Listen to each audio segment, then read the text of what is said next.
Garcu seru di sini. Nah, kali ini kita akan bahas urutan angkatan laut terkuat di serial One Piece. Nah, mari tanpa basa-basi lagi, kita langsung saja. Wadaw.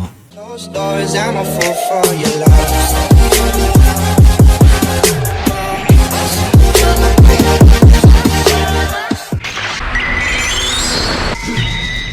Dimana angkatan laut tanpa keraguan adalah salah satu entitas paling kuat di serial One Piece ini, walau terlalu sering diremehkan, terutama buat kalian-kalian penjilat Yonko yang merasa Yonko yang paling kuat dan Admiral hanyalah orang lemah saja. Malah berkali-kali dikatakan juga jika di One Piece ini masalah kuat doang bukanlah faktor utama untuk dapat memenangkan pertarungan. Apalagi buktinya Oda sampai 1000 chapter lebih masih belum menunjukkan kemampuan sebenarnya dari angkatan laut ini, yang berarti memang angkatan laut sengaja Oda simpan untuk saga terakhir di serial One Piece ini. Nah, di sini kita akan urutkan semua hal tadi dari semua angkatan laut yang juga di berbagai generasi sekaligus. Jadi pastikan kalian tonton video sampai habis ya, agar tidak ada informasi yang miss dan juga setengah-setengah. Juga subscribe dan nyalakan bel notifikasinya agar tidak tertinggal analisis menarik seputar One Piece. Nah, mari siapkan kopi, jangan lupa dibesar, pasang headsetnya, ambil posisi PW, and wadidaw. Nah, tentu saja kita tidak akan memulai urutan angkatan laut ini tanpa adanya satu karakter yang sangat luar biasa, alias ini adalah karakter pertama yang berhasil mengalahkan Luffy, yang tentu saja dia adalah seorang angkatan laut setia yang bernama Smoker, di mana perjalanan dari Smoker ini benar-benar berdefinisi mengikuti Luffy sejak awal di East Blue, lalu juga ke Grand Line, dan sekarang dia juga ikut masuk ke New World. Ya, walau dari sisi kekuatan jelaslah sangat jauh sekali, tetapi bahkan dia ini adalah karakter yang tidak pernah menyerah dan selalu bergerak terus. Terutama Smoker adalah karakter logia pertama juga yang Oda perkenalkan kepada kita. Jadi saya cukup sangsi jika peran Smoker ini akan sangat baik di generasi baru dari angkatan laut untuk masa depan. Ya, walau perkembangannya sangat tinggi sekali, tapi tetap saja dia masih berada cukup jauh di bawah veteran tua seperti Vice Admiral Zoro ini yang akan kita bahas di urutan selanjutnya. Dimana Smoker dia tidak bisa apa-apa di hadapan Doflamingo, tetapi nenek tua ini alias Zoro bahkan membuat karakter seperti Doflamingo ketakutan. Ya, tidak perlu diragukan lah, Zoro memiliki reputasi yang setara dengan beberapa veteran angkatan laut. Walau kemampuan buah iblisnya terlihat biasa saja, hanya mencuci manusia doang, tetapi menurut Oda itu termasuk kekuatan yang sangat mengerikan bagi sekelompok bajak laut, terutama mereka yang memiliki hati jahat. Katanya hatinya pun akan ikut tercuci dan menjadi lebih baik. Dan dia pun dikenal sebagai seorang tactician yang sangat baik atau seorang strategi. Dan sebelum kita membahas top karakter selama perang yang ada di Marineford lalu, kita akan masuk dulu ke seseorang yang mengatakan dirinya pemilik pertahanan terkuat di dunia, yaitu Sentomaru. Ya, benar, dia memang peran utamanya sebagai bodyguard dari Vegapunk, tapi juga dia menjadi bagian sains dari pihak pemerintahan dunia hingga akhirnya menjadi seorang angkatan laut. Dia pula adalah salah satu karakter pertama di serial ini yang menggunakan Busosoku no Haki ketika menghadapi Luffy di Sabondi Archipelago. Tetapi kalian tahu apa? Di mana kekuatan utamanya bukanlah terletak di dirinya sendiri, melainkan dia sebagai komandan dari divisi sains angkatan laut yang memiliki wewenang yang sangat tinggi dalam pengontrolan pasifista. Ya, tentu saja tidak bisa kita pungkiri yang namanya jabatan dan kekuasaan menjadi salah satu faktor di sisi kemampuan atau ability yang menobatkan kepada Sentomaru ini. Yang bahkan di Egghead kita melihat tingkatan pengontrolnya hanya satu tingkat di bawah Vegapunk saja, dan seseorang yang bisa mengendalikan hal ini sejujurnya memiliki kemampuan untuk dapat memenangkan perang. Nah, namun begitu, jika dari sisi kekuatan ada karakter lain juga yang sudah muncul cukup lama, tapi kita belum lama nih mengetahui jika dia adalah seorang angkatan laut, dan tentu saja dia adalah mantan Rear Admiral alias X-Drake. Itu pun karena dia sedang menyamar menjadi anggota seorang Yonko, dan dia pula sudah memiliki jabatan yang cukup tinggi, di mana Drake sendiri sudah memiliki namanya di waktu yang serupa dengan Luffy sebelum time skip, dan memiliki bounty yang sangat tinggi juga. Dia pula adalah petarung kuat dengan menggunakan senjata berbeda seperti kapak dan pedangnya, di mana buah iblisnya bahkan buah iblis yang cukup langka, yaitu Ancient Zoan di mode Allosaurusnya, membuat dia memiliki pertahanan yang sangat kuat. Walau mungkin satu hal yang kesannya kurang adalah dia memiliki build up yang sangat baik oleh Oda Sensei, tetapi di Onigashima dia malah kurang memiliki peran yang sangat signifikan. Ya, walau begitu, X-Drake membuka mata kita terkait suatu fraksi baru yang bernama Sword, dan tentu saja ada Sword yang lebih kuat darinya, dan menurut saya itu adalah calon angkatan laut terkuat di masa depan yang tentu saja Kapten Kobe. Ya benar, dia adalah salah satu karakter yang bisa saya bilang mendapatkan power up paling tinggi seantero One Piece, yang dalam 2 tahun dari bocah kacung biasa tiba-tiba menjadi seseorang yang sangat-sangat hebat seperti sekarang. Bahkan seperti yang kalian lihat saat Kobe menghancurkan tangan Pizarro di Hachinosu, banyak angkatan laut yang bahkan pangkatnya lebih tinggi darinya, mereka tidak mampu untuk menghancurkan benda sebesar itu. Yang lagi-lagi perlu diingat ya, One Piece ini yang notabene manusia normal, jadi kemampuan dengan penghancur tinggi seperti itu normalnya memang hanya bom sajalah, seperti kata-kata dari Groose juga kepada Kobe. Tetapi mungkin ada juga orang-orang anomali seperti Garp, Zoro, Luffy, dan yang lain-lainnya. Dan tapi Kobe pun di ujung kemampuannya bisa menghancurkan hal yang teman-teman angkatan lautnya saja tidak berani melakukan apa-apa. Lagi-lagi sangat beda dengan Luffy yang peningkatannya drastis, tetapi dia sudah ada basis dilatih sejak bocah oleh kakinya. Dan Kobe, dia ini baru 2 tahun saja untuk memiliki kemampuan seperti sekarang ini.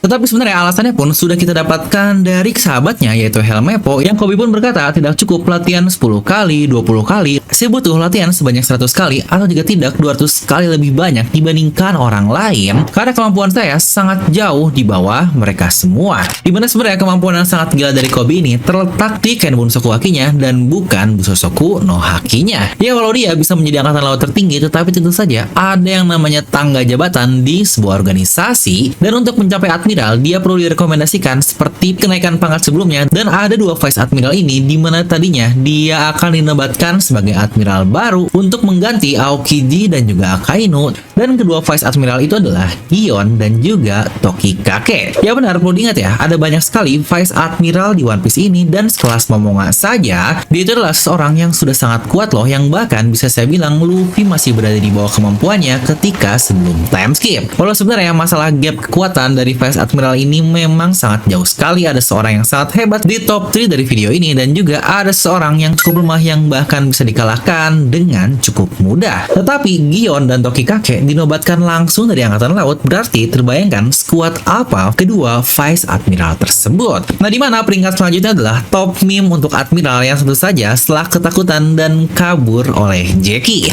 Dia adalah Aramaki atau Admiral Ryokugyo. Ya walau begitu perlu diingat di situ dia bilang nggak akan melawan Shanks untuk saat ini karena jelaslah nggak adil banget. Shanks adalah bajak laut yang notabene dikenal memiliki kekuatan yang sangat setara, yang berarti jika dia seorang Admiral sendiri satu orang, dan bayangin dia harus melawan satu kru dari Shanks yang memiliki kemampuan setara. Tetapi perlu diingat ya, Ryokugyo ini memiliki buah iblis yang sangat luar biasa, yaitu Logia yang notabene ibu dari alam atau tanaman. Ini definisi kekuatan yang back to nature, anjay. Dia dapat melakukan apapun dengan akar-akar yang dia ciptakan, bahkan yang lebih gila, dia dapat menyerap nutrisi dari manusia dengan sangat-sangat mudah sekali. Jadi jelaslah kemampuan dari Ryokugyo ini dengan radikalis yang luar biasa kepada Tenryubito patut jadi pertimbangan di masa depan. Ya walau begitu dia pula bertarung melawan Admiral lain di Mary Joyce yang tentu saja dia adalah Admiral Fujitora. Kalau dia buta, tetapi jangan remehkan satu manusia ini. Dia dapat melihat sesuatu sama baiknya dengan manusia yang memiliki mata secara utuh. Yang sejujurnya, apakah ini adalah next level dari Ken Bunsoku no Haki? Dan yang lebih hebat, dia bukan hanya merasakan manusia dari fisiknya saja, tetapi bahkan dia bisa mengetahui jika orang ini sedang marah atau tidak. Yang wah, ini next level Ken Bunsoku.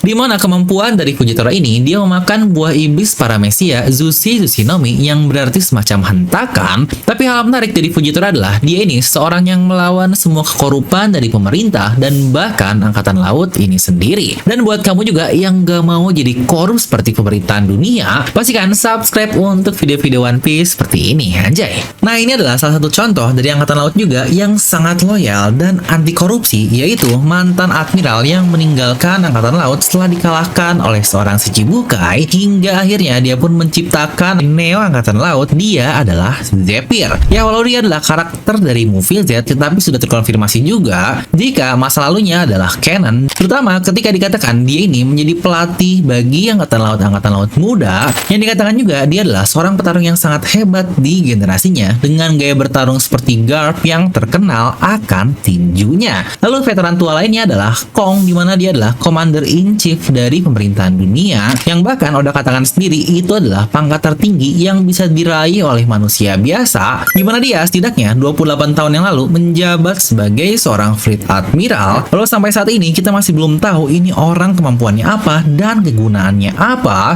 tapi dari luka yang dia miliki plus dia juga mantan Fleet Admiral, pasti kekuatannya bukanlah kaleng-kaleng biasa. Nah, alasan kenapa saya tempatkan di posisi ini karena lagi-lagi minim sekali info yang kita miliki terkait satu karakter yang sangat-sangat tinggi sekali dari sisi jabatan, yang mungkin posisinya akan naik jika kita sudah mengetahui kemampuan dari satu orang ini. Dimana masuk ke top 5 dan peringkat kelima, mantan Admiral lagi yang tentu saja baru-baru ini beraksi, dan dia adalah Aokiji aka Kuzan. Ya benar, walau banyak sekali yang merasa Kuzan termasuk admiral terkuat, tapi faktanya membuktikan dia kalah dari Akainu yang walau begitu kemampuan dari Kuzan ini bukan hanya hebat di buah iblisnya, melainkan dia juga udah berikan plot memiliki latihan tinju atau fisik yang menyerupai Garp. Walau dia masuk di list ini, tetapi jangan diremehkan loh, dia bisa meratakan banyak komandan Yonkou dengan sangat mudah, yang bahkan dari fitnya bertarung di Hachinosu cukup terlihat ya, jika level dari satu admiral ini jelas jauh dibandingkan komandan Yonkou yang ada dan kita ketahui. Lalu peringkat selanjutnya adalah mantan Fleet Admiral Sengoku. Ya benar, dia saat ini sudah pensiun dan sekarang hanya menjadi pengawas inspeksi saja. Walau begitu dia adalah karakter yang sangat-sangat kuat sekali dari sisi aksi dan narasi juga. Dimana aksi paling jelas adalah dia seorang tactician yang luar biasa. Bahkan seseorang seperti Shirohige saja memuji kehebatannya dalam membuat strategi. Dan wajar itu adalah salah satu alasan kenapa dia menjadi Fleet Admiral, dimana dari sisi buah iblis dia adalah mythical Zoan Hito Hitonomi pertama yang udah tunjukkan kepada kita. Dan tidak hanya itu, mitosnya adalah mitos Buddha guys, dimana Buddha ini adalah suatu deity atau dewa. Ya tinggal menunggu nih kapan kita mendapatkan aksi luar biasa dari Sengoku tersebut. Dimana dari sisi narasi cukup jelas lah, dia satu-satunya angkatan laut yang selalu disejajarkan dengan Garp, yang bahkan seseorang seperti Roger dan Shirohige sangat hormat kepada satu orang ini. Nah, dimana bahasan lengkap dari Sengoku sudah pernah saya bahas di video sendiri. Jika kalian penasaran bisa klik kartu di atas kanan. Lanjut top 3 nih, dimana peringkat ketiga akan saya simpan Admiral Kizaru. Ya mungkin banyak yang tidak setuju dimana dia ada di posisi ini karena sifatnya yang memang sangat tidak jelas sekali, sama seperti keadilan yang dianut, yaitu unclear justice. Tapi di beberapa chapter terakhir bisa kita lihat seberapa kuat satu karakter ini. Dia bahkan masih belum terluka loh, jangankan terluka, belum tergores sedikit pun, dimana Sentomaru yang menjuluki dirinya memiliki pertahanan terkuat, dan Kizaru yang berkata sudah mengajari semuanya yang dia miliki. Jadi bukankah bisa dibilang pemilik pertahanan terkuat sebenarnya ya guru dari Sentomaru lah, alias Kizaru ini, yang bukankah sangat terbukti kenapa setidaknya sampai video ini dibuat dia masih belum terluka sama sekali, dimana di buah iblisnya dapat kita lihat dia dapat terbang sekeinginan dirinya, dia juga dapat berpindah dalam jarak yang sejujurnya itu sangat jauh sekali loh, dan alasan dia tetap menjadi admiral di pre-time skip dan sampai sekarang karena itu tadi, dia ini tipe orang yang tidak ambisius alias tidak jelas. Dia hanya bergerak berdasarkan perintah yang diberikan kepadanya saja, yang kebayangkan kalau nantinya seseorang skuad Kizaru berlaku aktif dan punya tujuannya sendiri yang wah pasti nggak akan kebayang orang ini sebenarnya skuad apa. Yang bahkan dia pula nekat tadinya mau datang ke Wano Kuni, bahkan itu pun ketika dia tahu adanya aliansi dari dua Yonkou yang pasti dia sangat yakin dengan kemampuannya. Nah lanjut di peringkat kedua adalah siapa coba menurut kalian? Pasti bakal sudah ketebak. Ya benar, dia adalah seseorang yang disetarakan dengan manusia-manusia terkuat seperti Roger, Shirohige, Shiki, bahkan Rox the Shebek sekalipun. Dan tentu saja dia adalah sang pahlawan legendaris alias Monkey D. Garp. Ya benar, fitnya di One Piece memang tidak semaksimal yang kita harapkan, tetapi lagi-lagi dia memiliki narasi terkuat yang Oda sajikan kepada kita. Dia pula bahkan bisa-bisanya berkata ingin membunuh Akainu yang notabene admiral ketika di Marineford karena perbuatannya. Yang perlu diingat ya, berkali-kali Garp dinobatkan sebagai admiral, tetapi dia selalu menolak hal tersebut. Dimana dari fisik nggak usah ditanya lah, karena dia adalah bukan user buah iblis, jadi semua kemampuan dan latihannya justru sangat terfokus di fisik dan hakinya itu. Tinjunya sangat-sangat kuat sekali, yang bahkan seperti tinju dengan skala luar angkasa, toh bukankah nama serangannya adalah Galaxy Impact. Dia bahkan tanpa berkeringat loh melawan banyak sekali sekali Komandan Yonko dari Kurohige di Hachinosu. Ya bisa dibilang sebenarnya Garp ini bisa saja selamat dari pertarungan di Hachinosu tersebut. Yang kita pun lihat sendiri kan bagaimana dia pasca mendapatkan luka dari Shiryu yang bahkan setelah bertarung melawan Kuzan, dia masih bisa bergerak dengan sangat cepat sekali di dalam kota tersebut dan menghajar Pizarro. Dimana mungkin minusnya kenapa dia kalah karena dia membawa beban saja ke pulau tersebut. Dia pula akhirnya ngorbanin dirinya agar mereka nggak ada yang mengejar anak didiknya dari Angkatan Laut dan mereka semua bisa kabur. Jadi murnilah kekalahan Garp ini bisa kita bilang karena dia memikirkan masa depan tepat seperti kisah yang diajarkan juga ke Angkatan Laut Muda. Yang jangan lupa juga komandan-komandan Yonko yang dilawan Garp ini sebenarnya bukanlah komandan Yonko biasa. Ingat Shiryu seseorang yang disetarakan dengan Magellan, yang bahkan Magellan saja ditakuti oleh seseorang seperti Crocodile, Jinbei, Ivankov juga. Dan sisanya tahanan level 6 yang seorang diri saja katanya bisa merusak satu negara. Jadi lagi-lagi Garp di usia setua itu masih bisa memberikan feat yang luar biasa kepada kita, itu sudah sangat gila sekali. Dan Angkatan Laut terkuat kita akan dimenangkan tentu saja oleh si sialan Sakazuki alias Asuino. Ya benar, mau tidak mau orang ini berada di level yang berbeda. Ketika Kuzan kehilangan kakinya dan banyak luka lainnya juga yang diterima, tetapi satu hal yang paling penting adalah kemampuan magmanya yang definisi kekuatan penghancur mutlak jauh melebihi serangan apapun. Bahkan Oda sendiri sudah mengonfirmasi hal ini di Vivre Card-nya, di mana Akainu memiliki kekuatan penghancur yang tertinggi. Yang hal ini pula sudah 2 kali kita lihat, dia dapat menghilangkan sebelah muka Yonko alias Shirohige, yang notabene ini Shirohige loh, pasti memiliki pertahanan yang sangat kuat juga. Dan bahkan baru-baru ini juga dia menghilangkan sebelah muka Kuma yang bisa dibilang itu sangat EZ sekali. Perlu diingat ya, dulu ketika Sanji mencoba menendang kepala Kuma di Thriller Bark, kita lihat kakinya kesakitan. Lagi-lagi ingat ya, ini Sanji loh, yang notabene kekuatan utamanya ada di kaki, tetapi dia kesakitan. Lah ini Akainu bisa semudah itu menghilangkan sebelah mukanya, walau ya mungkin untuk Akainu ini dia perlu melatih akurasi serangannya dan buset dah meleset mulu serangan ke kepala orang. Dan serangan-serangan simple seperti Ryusei Kazan, tinju magmanya walau simple, tapi itu adalah definisi penghancur yang sangat masif. Dimana sebenarnya ada satu hal yang cukup sangsi nih, apakah ada kelebihan lain yang dimiliki oleh Akainu ini? Dimana Kuzan ternyata punya kekuatan tinju yang sangat kuat hasil latihan dari Garp, lalu juga Kizaru memiliki pertahanan yang sangat kuat. Nah, kira-kira apa kelebihan dari Akainu ini? Coba menurut kalian apa? Tuliskan di kolom komentar ya. Nah, jadi itulah urutan Angkatan Laut terkuat lagi-lagi menurut channel Devil No Me. Buat kalian yang punya list sendiri, coba tuliskan pendapat kalian ya. Dan buat yang mau tahu urutan terkuat lagi, tetapi untuk urutan boyband terbaik versi Devil No Me bisa kalian tonton di video ini. Nah, jadi itulah video kali ini. Kalian bisa tuliskan pendapat kalian di kolom komentar di bawah. Dan seperti biasa, semoga kalian terhibur dengan video ini. Like aja kalau kalian suka, dislike aja kalau suka. Jangan lupa untuk subscribe dan juga share video teman kalian. Gue Devil No Me pamit, and I'll see you guys next time.